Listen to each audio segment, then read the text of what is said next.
사도행전 16장 40절입니다. 우리 한 절 말씀 다 같이 한 목소리로 같이 읽겠습니다. 시작. 두 사람이 옥에서 나와 루디아의 집에 들어가서 형제들을 만나보고 위로하고 가니라. 아멘.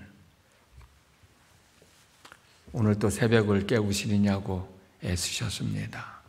하루의 삶 가운데 하나님의 평화가 여러분의 삶을 사로잡은 복된 한날의 삶이 되어질 수 있기를 주님의 이름으로 축복합니다. 하나님의 역사하심과 인도하심으로 감옥을 나온 바울과 실라는 루디아 집으로 갔다고 그랬습니다. 그런데 여러분, 바울과 실라가 루디아의 집에 가서 한 일이 뭐냐? 형제들을 만나서 위로하는 일이었습니다. 본문 40절 말씀 제가 한 번 더 읽어드릴게요. 두 사람이 옥에서 나와 루디아의 집에 들어가서 형제들을 만나보고 위로하고 가니라. 지금 우리가 생각할 때는 위로받을 사람이 누구예요? 바울과 실라 아닌가? 라는 생각을 해보게 됩니다. 왜 그러냐면 복음 전하다가 실컷 두들겨 맞고 감옥에 갇혀 있었잖아요. 우리가 지금 말씀을 계속 나누고 있습니다만 원망하고 불평할 수밖에 없는 상황인데 그래도 어쨌든 하나님이 역사하셔서 감옥을 나와서 좀 자유로운 몸이 되었고 또 간수들에게 복음을 전해서 그 집안 식구들이 다 예수를 믿게 되었지만 생각해 보면 감옥에 가지 않아도 될 일인데 감옥에 갔잖아요. 매를 맞지 않아도 될 일인데 매를 맞았잖아요. 얼마나 억울해요. 얼마나 분해요. 그런 입장에서 보면 바울과 실라가 지금 누군가를 위로해 줄 게 아니라 자기들이 위로를 받아야 할 상황인데 바울과 실라는 루디아의 집에 가서 그곳에 있는 형제들을 만나고 그들을 위로하고 또 복음을 전하러 갔다. 저는 여기서 생각나는 게 성 프란치스코의 평화의 도구라고 하는 시가 생각이 나요. 주님, 저를 당신의 도구로 써 주소서. 미움이 있는 곳에 사랑을, 다툼이 있는 곳에 용서를, 분열이 있는 곳에 일치를, 의혹이 있는 곳에 신앙을, 그릇됨이 있는 곳에 진리를, 절망이 있는 곳에 희망을, 어두움의 빛을, 슬픔이 있는 곳에 기쁨을 가져오게 하는 자 되게 하소서. 위로받기보다는 위로하고 이해받기보다는 이해하며 사랑받기보다는 사랑하게 하여 주소서. 우리는 줌으로써 받고 용서함으로써 용서받으며 자기를 버리고 죽음으로써 영생을 얻기 때문입니다. 참 대단한 고백이잖아요. 누구나 다 자기 자신을 위해서 살아가는데 이 사람은 남을 위해서 살아가겠다는 고백이잖아요. 그런데 프란치스코가 이 시를 쓰게 된 동기가 있어요. 어느 추운 눈 내리는 겨울밤에 험상궂은 나병 환자가 찾아와서 추위에 벌벌 떨면서 내가 좀 따뜻한 곳에 머물 수 있게 해달라고. 내가 지금 배가 고파서 견딜 수가 없으니 나로 하여금 좀 먹을 것을 좀 달라고 사정을 하는 거예요. 프란치스코 역시 먹을 것이 아무것도 없었지만 그리고 침대도 자기 것 하나밖에 없었지만 프란치스코는 흔쾌히 이 사람을 맞아들여서 빵과 우유로 먹을 것을 제공해 주었고 그리고 난로 옆으로 침대를 끌어다가 이 침대에서 잠을 자라고 침대를 내주고 자기는 자지 잔 바닥에서 잠을 청했다고 합니다. 그날 밤 프란치스코는 꿈속에서 주님이 환하게 웃고 있는 모습을 보게 돼요. 그리고 프란치스코야, 나는 내가 사랑하는 예수란다. 내가 나를 이렇게 극진히 대접했으니 하늘의 상이 클 것이다 라는 음성을 들었답니다. 날이 밝고 아침이 되었을 때 나병 환자는 오고 온데간데가 없고 고름 냄새가 배어 있어야 할 침대에서는 향기탄 냄새가 났다고 그래요. 진짜인지는 모르겠습니다만은 우리에게 전해져 내려온 이야기는 이렇습니다. 이때 프란치스코가 주님이셨군요. 주님이 부족한 저를 이렇게 찾아주셨군요. 감사합니다 라고 고백한 시가 자신이 평화의 도구가 되었으면 좋겠다 라고 한 시, 제가 아까 읽어드린 내용이에요. 어쩌면 바울과 실라는 예수님의 진정한 평화의 도구였는지도 모르겠어요.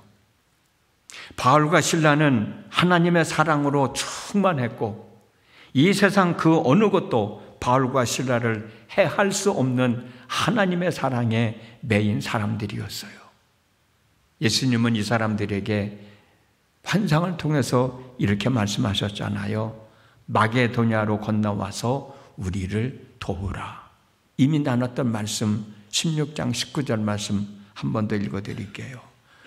밤에 환상이 바울에게 보이니 마게도냐 사람 하나가 서서 그에게 청하여 이르되 마게도냐로 건너와서 우리를 도우라 하거늘. 이와 같은 간절한 외침은 오늘날에도 끊이지 않고 있다고 생각해요. 하나님은 지금 이 순간에도 응답할 평화의 도구를 찾고 계신다고 생각을 합니다. 문제는 누가 이 부름에 응답을 하겠느냐는 거예요. 누가 평화의 도구가 되어서 하나님으로부터 귀히 쓰임받는 사람이 되겠느냐는 거예요. 아까도 말씀드렸듯이 대부분의 많은 사람들은 다 자기 자신을 위해서 살아가는 세상인데 자기 자신을 내려놓고 자기 자신을 버리고 누군가를 위해서 살아가려고 하는 사람이 과연 얼마나 되겠는가. 어쩌면 여러분들이나 저를 지금 이 순간에도 필요로 하는 사람, 필요로 하는 것이 있지 않겠나. 알고 있으면서도 때로는 그것을 외면하면서 살아가고 있지는 않은가. 한번 생각해 보는 시간이 되었으면 좋겠다는 생각이 듭니다. 함께 죽고 함께 산다라고 고백하는 우리 성도들 가운데서도 외로움에 지쳐서 누군가가 다가와 외로움을 달래주기를 기다리고 있는 사람은 있지 않을까? 어찌해야 할지를 몰라 방황하면서 나에게 갈 길을 가르쳐 달라고 기다리고 있는 우리 성도들, 또 우리 곁에 있는 이웃들은 없을까?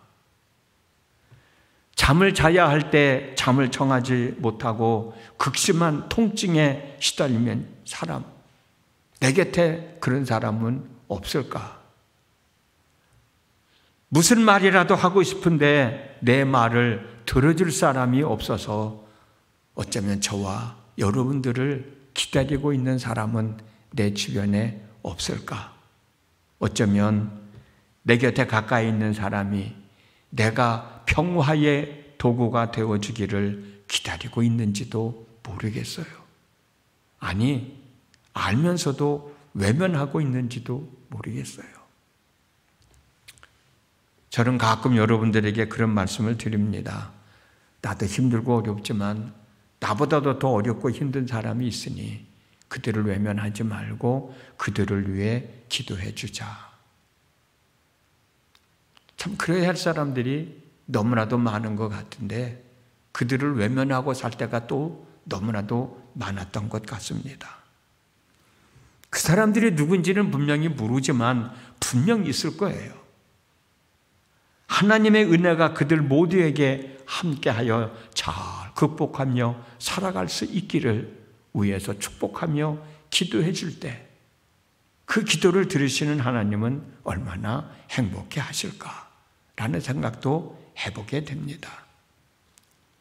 바울과 실라를 보면 누구를 위로해 줄 수 있는 상황이 아니었다고 생각을 하는데 자기들의 위로를 받아야 할 상황이지, 그러나 바울이 형제들을 위로해 줬다고 하는 것은 바울과 실라의 위로를 받을 수밖에 없는 상황에 처해 있는 사람들이 있었기 때문에 바울과 실라는 그들을 위로해 주었다고 생각을 해요.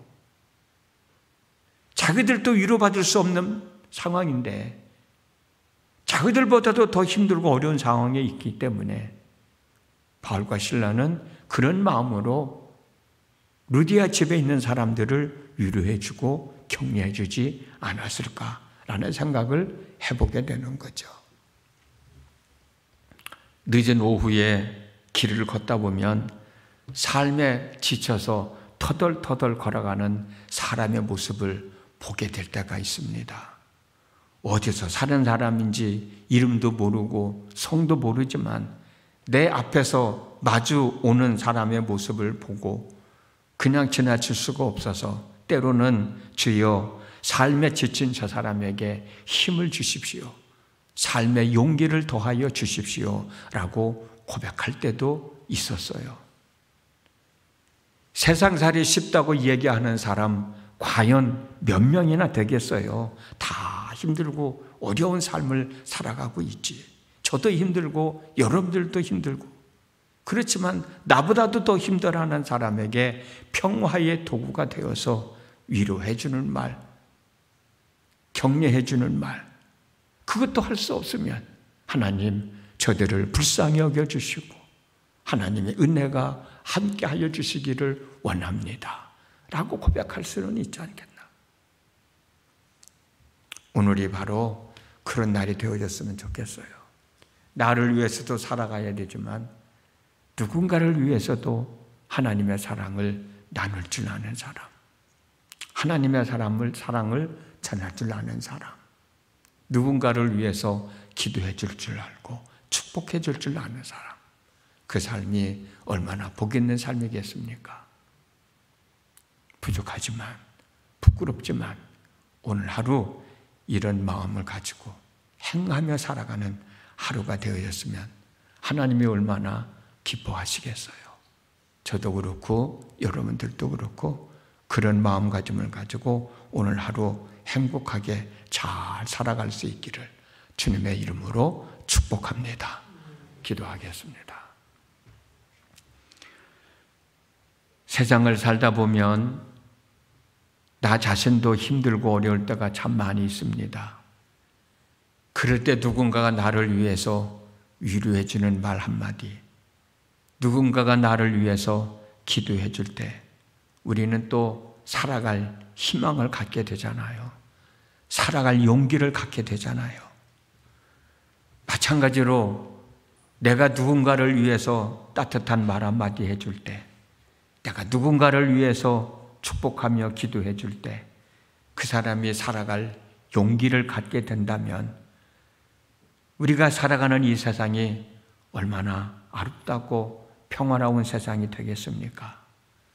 평화의 도구가 되겠다고 고백하는 사람도 있는데, 평화의 도구로서의 삶을 살아가고 있는 사람도 있는데, 우리는 그렇게 하지는 못하더라도 그래도 내 곁에서 어려움 당하고 있는 사람, 힘들어하는 사람, 고통당하고 있는 사람들을 위해서 따뜻한 말 한마디 해줄 수도 있고 그들을 위해서 하나님 앞에 기도해 줄 수도 있지 않겠습니까? 오늘 하루의 삶이 그런 삶이 되어졌으면 정말 좋겠습니다.